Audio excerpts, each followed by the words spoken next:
Assalamualaikum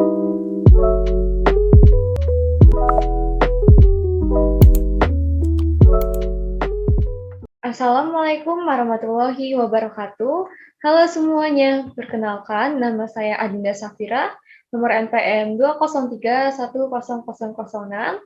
Saya dari kelompok 1, Prodi Kedokteran Umum, Universitas Malahati Lampung. Di sini, saya ingin sharing ke kalian semua tentang klinis. Yang pertama ada hernia nucleus pulposus, atau biasa disebut HNP. Yang kedua ada spina bifida. Yang ketiga ada spondylosis, yang keempat ada spondylolistesis. Nah, untuk yang pertama itu ada hernia nucleus pulposus atau HNP. Nah, untuk definisinya, hernia nucleus pulposus adalah penyebab paling umum dari nyeri skiatik dan salah satu indikasi paling umum untuk operasi tulang belakang di seluruh dunia. Penyakit hernia nucleus pulposus atau HNP adalah penyakit yang terjadi ketika bantalan ruas tulang belakang bergeser dan menekan saraf tulang belakang. HNP juga dikenal dengan istilah saraf terjepit.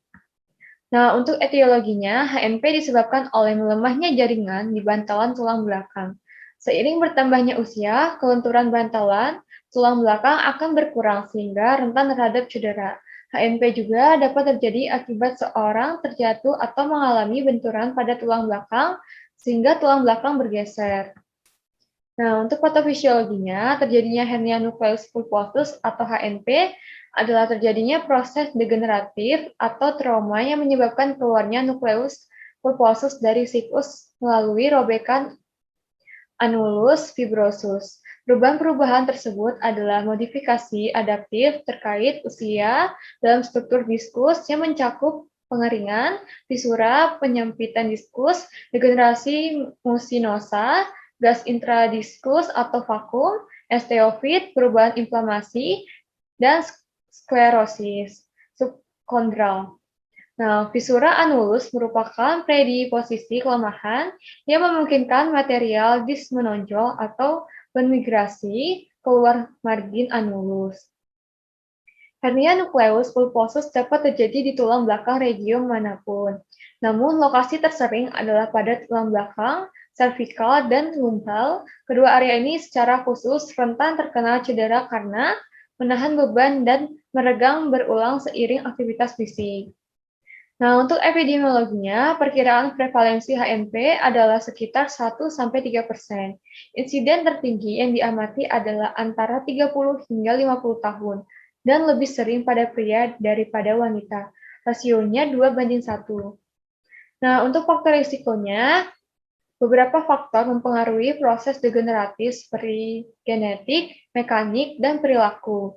Faktor lain yang dapat meningkatkan risiko seseorang mengalami saraf kejepit atau HNP yaitu yang pertama, memiliki keluarga dengan riwayat saraf kejepit, yang kedua, memiliki berat badan berlebih, yang ketiga, mengangkat beban berat dengan posisi dan tumpuan yang salah, yang keempat, melakukan gerakan menunduk dan berputar secara mendadak atau berulang, yang kelima, memiliki kebiasaan merokok.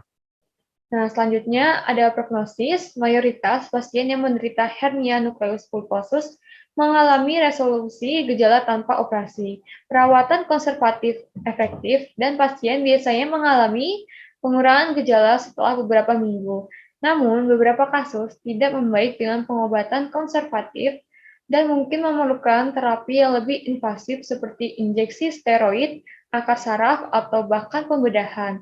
Adanya myelopati pada kasus hernia nucleus pulposus centralis pada regio cervical atau toraks merupakan indikasi pembedahan, terutama dalam pengaturan perkembangan gejala. Nah, untuk komplikasinya, yang terkait dengan hernia nucleus pulposus dapat terjadi akibat efek kompresi pada akar saraf pada kasus yang parah yang mengakibatkan defisit motorik pada tulang belakang leher dan dada juga ada risiko kompresi sumsum tulang belakang. Pada kasus yang parah, komplikasi ini relatif jarang, tetapi harus dipertimbangkan dan dirawat dengan baik untuk menghindari defisit neurologis permanen. Nah, untuk penata laksanaannya, yang pertama ada perawatan konservatif. Perawatan konservatif adalah strategi utama karena riwayat alami hernia nucleus pulposus. Dengan respon yang baik terhadap pengobatan nyeri atau injeksi steroid, akar saraf, serta beberapa kasus regresi spontan. Pemberian obat meliputi obat pereda nyeri, pelemas otot, dan suntik kortikosteroid dan fisioterapi. Yang kedua ada pembedahan. Beberapa pasien tidak akan mendapat manfaat dari perawatan konservatif dan akan memerlukan pembedahan untuk dekompresi saraf yang terlibat. Dokter ortopedi akan melakukan operasi tulang belakang. Indikasi bedah klasik adalah defisit motorik, sindrom cauda equina, dan nyeri persisten setelah pengobatan konservatif. Nah, untuk pencegahannya, dapat dicegah terutama melalui aktivitas fisik dan pola hidup. Yang pertama tuh ada berolahraga secara teratur, misalnya berenang. Yang kedua, menjaga postur tubuh yang baik seperti duduk dengan punggung yang tegak atau mengangkat beban dengan posisi yang benar. Yang ketiga, berhenti merokok karena kandungan dalam rokok bisa mengurangi suplai oksigen ke bantalan tulang belakang. Yang keempat, ada sesekali berdiri dan lakukan peregangan jika sudah duduk terlalu lama. Nah, untuk klinis yang kedua ada spina bifida. Nah, untuk definisi dari spina bifida adalah anomali kognital yang muncul dari perkembangan yang tidak lengkap dari tabung saraf. Hal ini umumnya digunakan sebagai istilah non-spesifik yang mengacu pada setiap derajat penutupan tabung saraf. Spina bifida merupakan cacat lahir ketika sumsum tulang belakang bayi gagal berkembang dengan baik. Nah, untuk etiologinya, distrafisme tulang belakang ini disebabkan oleh penutupan yang tidak sempurna dari elemen tulang belakang posterior. Proses neuralisasi terjadi dalam dua fase, yaitu neuralisasi primer dan sekunder. Catat dalam perkembangan tabung saraf dianggap multifaktorial, termasuk pengaruh lingkungan dan genetik. Penyebab lingkungan yang paling utama adalah defisiensi folat dengan sebagian besar kasus dianggap sensitif asam folat. Nah, untuk patofisiologinya, terdapat beberapa jenis spina bifida yang berbeda tergantung waktu atau tahap neurulasi yang mengalami gangguan. Kegagalan fungsi lipatan neural pada titik tengah dorsal dapat menyebabkan defek yang bersifat terbuka atau mengekspos lempeng saraf atau neural plate.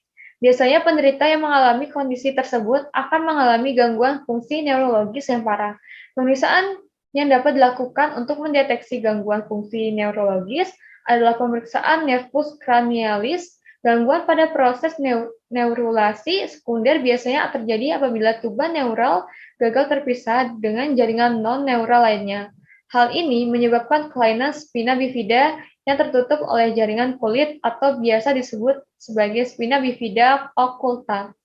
Penderita spina bifida kerap kali menderita gangguan fungsi neurologis akibat proses neurodegenerasi sel saraf yang disebabkan oleh paparan tuban neural yang terbuka dengan cairan ketuban. Paparan air ketuban yang berkepanjangan pada sel saraf menyebabkan perdarahan sel yang berujung pada terputusnya sambungan akson, serta kematian sel. Untuk epidemiologi, prevalensi dan kejadian penyakit ini bervariasi sejak pertama kali dikenali, tetapi secara keseluruhan telah menurun dengan beberapa program intervensi dan peningkatan screening janin. Ada juga peningkatan risiko kekambuhan yang terkait dengan riwayat keluarga, lokasi geografis, dan tingkat keparahan cacat. Telah dilaporkan bahwa ada peningkatan risiko kekambuhan sekitar 3-8% setelah satu kehamilan yang terkena atau riwayat defek pada ibu dan risikonya memburuk dengan meningkatnya jumlah anak yang terkena. Nah, untuk faktor risikonya yang pertama keturunan, yang kedua mengkonsumsi obat-obatan berlebih, yang ketiga mengidap diabetes, yang keempat kondisi ibu hamil tidak sehat, yang kelima kekurangan asupan asam folat. Nah, komplikasinya yang pertama ada gagal ginjal akut atau urosepsi, yang kedua skoliosis, yang ketiga hidromielia, yang keempat alergi lateks. Nah, untuk prognosisnya secara keseluruhan, prognosis sebagian besar tergantung pada adanya hidrosefalus, tingkat defek, dan tingkat keparahan malformasi siari. Nah, untuk penata laksanaannya, operasi menjadi pilihan utama untuk menangani spina bifida. Perawatan lanjutan pasca operasi biasanya juga dibutuhkan oleh pasien spina bifida. meliputi pembedahan untuk mengembalikan kaki, pinggul, atau tulang belakang ke posisi yang seharusnya. Terapi untuk membantu pasien beradaptasi dengan kehidupan sehari-hari, penggunaan alat bantu gerak, penanganan gangguan pada saluran kemih, dan saluran pencernaan baik dengan obat-obatan atau operasi. Operasi saraf tulang belakang untuk menguraikan ujung saraf tulang belakang yang terlilit di area tulang belakang. Nah, untuk pencegahannya, langkah utama untuk menghindari terjadinya spina bifida adalah mencukupi kebutuhan asam folat, terutama ketika berencana hamil dan selama kehamilan.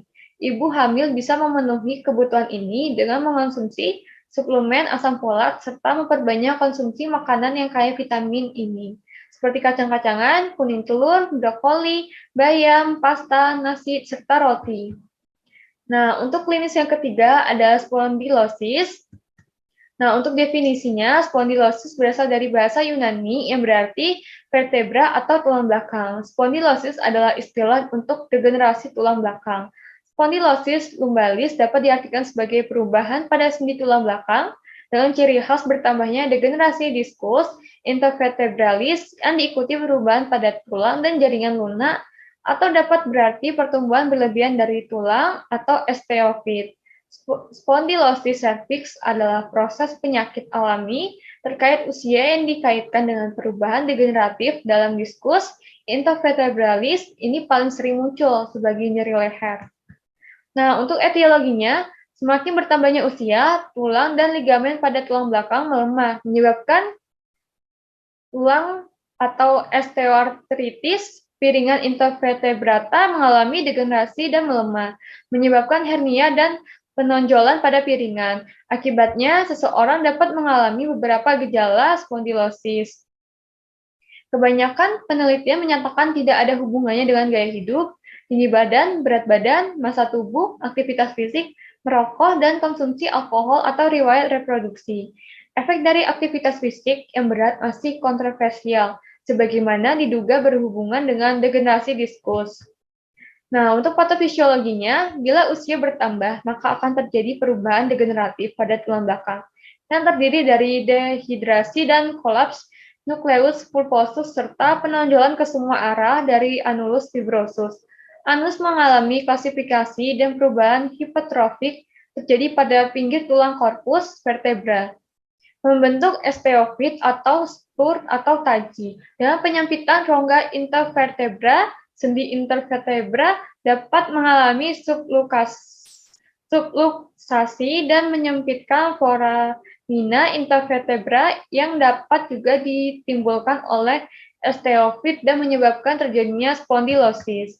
Nah, untuk epidemiologinya, spondylosis lumbalis muncul pada 27–37%. Dari populasi yang asimptomatis di Amerika Serikat, lebih dari 80% individu berusia lebih dari 40 tahun mengalami spondylosis lumbalis, meningkat mulai dari 3% pada individu berusia 20–29 tahun. Spondylosis lumbalis dapat mulai berkembang pada usia 20 tahun. Hal ini meningkat dan mungkin tidak dapat dihindari bersamaan dengan usia.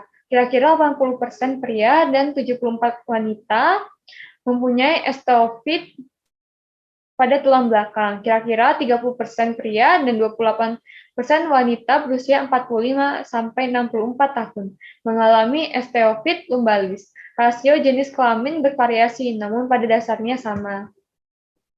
Nah, untuk faktor risikonya, yang pertama ada degenerasi, yang kedua ada kebiasaan postur jelek, yang ketiga trauma, yang keempat stres mekanikal akibat pekerjaan seperti aktivitas yang melibatkan gerakan mengangkat, membawa, dan memindah barang. Nah, untuk penata laksanaannya, yang pertama tuh ada perawatan non-bedah, yang utama adalah terapi fisik selama 4–6 minggu, termasuk latihan isometrik dan resistensi untuk memperkuat otot leher dan punggung atas. Agen farmakologis termasuk obat antiinflamasi non-steroid atau NSAID, steroid oral, relaksan otot, antikonvulsan, dan antidepresan dapat diresepkan untuk menghilangkan rasa sakit. Terus yang terapi pembedahan diindikasikan jika terapi konservatif gagal dan adanya gejala permanen khususnya di defisit motorik, pembedahan tidak dianjurkan pada keadaan tanpa komplikasi. Prosedur operasi yang dapat dilakukan antara lain operasi dekompresi, operasi stabilisasi, segmen gerak yang tidak stabil, dan kombinasi keduanya. Pengobatan yang tersedia termasuk dalam beberapa kategori, buat obatan, perawatan diri, latihan, dan terapi fiksi, prosedur invasif minimal seperti suntikan dan pembedahan. Nah, untuk komplikasinya, yang pertama tuh ada kecacatan, yang kedua ada hilang fungsi otot atau mati rasa, yang ketiga ada kuda equina syndrome, yang keempat spinal stenosis, yang kelima gangguan keseimbangan, yang keenam tidak mampu menahan BAB atau BAK, yang ketujuh nyeri punggung bawah, yang kedelapan nyeri pertengahan punggung, yang kesembilan nyeri leher. Nah, untuk prognosisnya, spondilosis merupakan penyakit degeneratif tulang belakang, di mana hal ini sulit untuk diketahui perkembangannya. Dalam kasus ini, tidak menimbulkan kecacatan yang nyata, namun perlu diperhatikan juga penyebab dan faktor yang mempengaruhinya, seperti adanya kompresi dan penyempitan saraf yang nantinya dapat menyebabkan kelumpuhan, bahkan gangguan perkemihan. Pada pasien yang sudah mengalami degeneratif pada lumbalnya, namun sudah tidak merasakan adanya nyeri pada daerah punggung bawah dalam waktu 1 minggu, maka kondisi pasien akan membaik dalam waktu 3 bulan. Nah, untuk pencegahannya, setiap individu dapat menerima pelatihan tentang cara untuk mencegah serangan awal spondilosis, termasuk mempertahankan kekuatan dan fleksibilitas leher yang baik, menjalani gaya hidup aktif dan sehat, dan mencegah cedera leher misalnya ergonomi yang baik, menghindari ekstensi leher yang berkepanjangan, peralatan yang tepat untuk kontak, olahraga, teknik penanganan yang aman, dan penggunaan sabuk pengaman di mobil. Pasien juga harus memahami risiko dan manfaat dari pemilihan perawatan bedah dan non-bedah. Nah, untuk klinis yang keempat, ada spondylolistesis.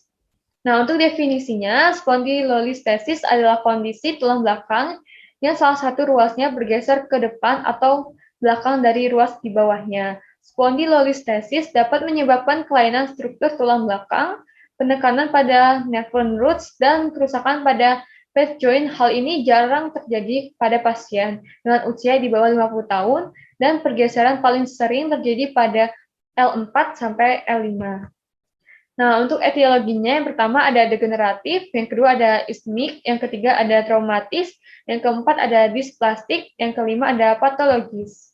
Nah, untuk patofisiologinya, setiap proses yang dapat melemahkan penyangga, menjaga tubuh vertebral sejajar dapat memungkinkan spondylolistesis terjadi. Ketika satu vertebra bergerak relatif terhadap vertebra yang berdekatan, nyeri lokal dapat terjadi dari gerakan mekanis atau nyeri radikuler atau melopatik dapat terjadi karena kompresi dari akar saraf atau sumsum tulang belakang yang keluar masing-masing.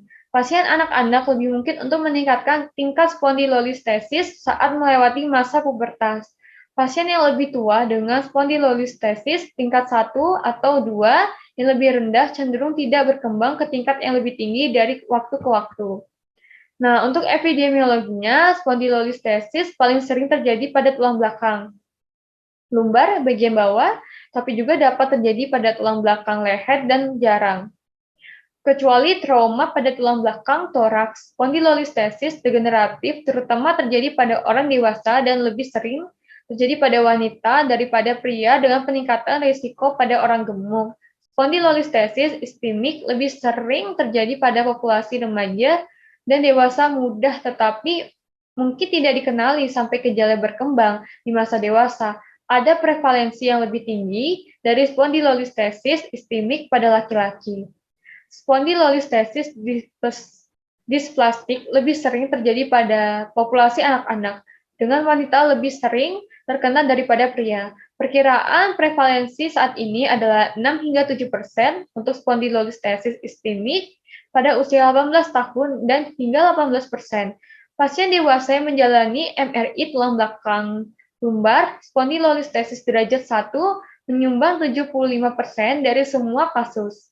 Spondylolistesis paling sering terjadi pada tingkat L5 sampai S1 dengan translasi anterior dari korpus vertebra L5 pada korpus vertebra S1. Tingkat L4 sampai 5 adalah lokasi paling umum kedua untuk spondylolisthesis. Nah, untuk faktor risikonya, yang pertama tuh ada individu tertentu berisiko untuk mengalami spondylolisthesis antara lain penderita spondylolis, terus ada penderita arteritis ataupun rheumatoid arteritis, terus ada wanita berusia di atas 50 tahun, ada riwayat kelainan kongenital seperti spina bifida occulta, terus ada obesitas, terus ada penderita spina curvature disorder seperti skoliosis, terus ada cedera vertebra yang terjadi secara berulang dan fraktur vertebra, terus ada riwayat infeksi tulang seperti spondylitis tuberkulosis, terus ada riwayat penyakit spondylolisthesis pada keluarga. Nah, untuk penata laksanaannya, untuk spondylolisthesis derajat 1 dan 2, pengobatan biasanya dimulai dengan terapi konservatif termasuk obat antiinflamasi non-steroid atau NSAID, panas, olahraga ringan, traksi, penyangga, atau tirah baring. Sekitar 10% hingga 15% pasien yang lebih muda dengan spondylolisthesis derajat rendah akan gagal dalam pengobatan konservatif dan menimbulkan perawatan bedah. Tidak ada standar definitif untuk perawatan bedah. Perawatan bedah mencakup berbagai kombinasi dekompresi, fusi dengan atau tanpa instrumentasi, atau fusi interbody. Pasien dengan ketidakstabilan lebih mungkin memerlukan intervensi operatif. Beberapa ahli bedah merekomendasikan pengurangan spondylolisthesis jika mampu karena hal ini tidak hanya mengurangi penyempitan foraminal, tetapi juga dapat meningkatkan keselarasan sagittal spinopelvic dan mengurangi resiko perubahan tulang belakang degeneratif lebih lanjut di masa depan. Pengurangan bisa lebih sulit dan lebih beresiko di tingkat yang lebih tinggi dan spondylolisthesis yang terkena dampak. Nah, untuk komplikasinya, yang pertama ada kifosis atau lengkungan tulang belakang yang tidak normal, yang kedua ada kesulitan mengontrol buang air kecil dan buang air besar, yang ketiga kerusakan permanen pada saraf tulang belakang, yang keempat mati rasa hingga kelumpuhan pada kaki. Nah, untuk prognosisnya, prognosis untuk spondylolisthesis menguntungkan dan kebanyakan orang dengan kondisi ini tidak menunjukkan gejala. Sebuah studi prospektif dari 500 anak kelas 1 mengidentifikasi 30 subjek dengan cacat pars hasil untuk perawatan konservatif tampaknya menguntungkan baik untuk spondylolisthesis istemik grade rendah, grade 0 sampai 2. Hasil baik hingga saat baik bervariasi tetapi umumnya berkisar antara 80 sampai 90%. Untuk kelas 0 sampai 1 dan 66% untuk kelas 2, atlet dalam kategori ini biasanya kembali ke aktivitas penuh dalam 6 bulan, bahkan ketika tidak ada serikat pekerja. Faktanya, dalam meta-analisis studi observasional, meskipun tingkat keberhasilan klinisnya tinggi, sebagian besar cacat pars tidak menunjukkan perbaikan radiografi. Mendorong penulis juga menyimpulkan bahwa hasil klinis yang sukses tidak tergantung pada penyembuhan lesi atau radiografis. Pasien dapat kembali ke aktivitas penuh ketika gejala telah teratasi dan tidak lanjut dokumen radiografi, tidak ada perkembangan lebih lanjut dari listesis pasien dengan spondylolisthesis derajat 2, harus terus membatasi aktivitas yang membutuhkan postur hiperlordotik, bahkan dengan resolusi gejala yang berhasil. Pemantauan terhadap sleep harus terus dipantau untuk sleep back setiap tahun. Nah, untuk pencegahannya, meski spondylosis sulit dicegah, beberapa langkah yang dapat dilakukan untuk mengurangi resiko terserang kondisi ini. Yang pertama ada mempertahankan berat badan ideal agar tidak membebani tulang belakang. Yang kedua, mengonsumsi makanan bergizi seimbang untuk menjaga kesehatan tulang. Yang ketiga, rutin berolahraga, terutama olahraga untuk melatih kekuatan otot punggung, serta menghindari olahraga yang berisiko mencederai tulang belakang. Nah, mungkin cukup sekian materi yang bisa saya sampaikan. Mohon maaf jika ada kesalahan kata. Saya akhiri. Wassalamualaikum warahmatullahi wabarakatuh. Terima kasih semuanya.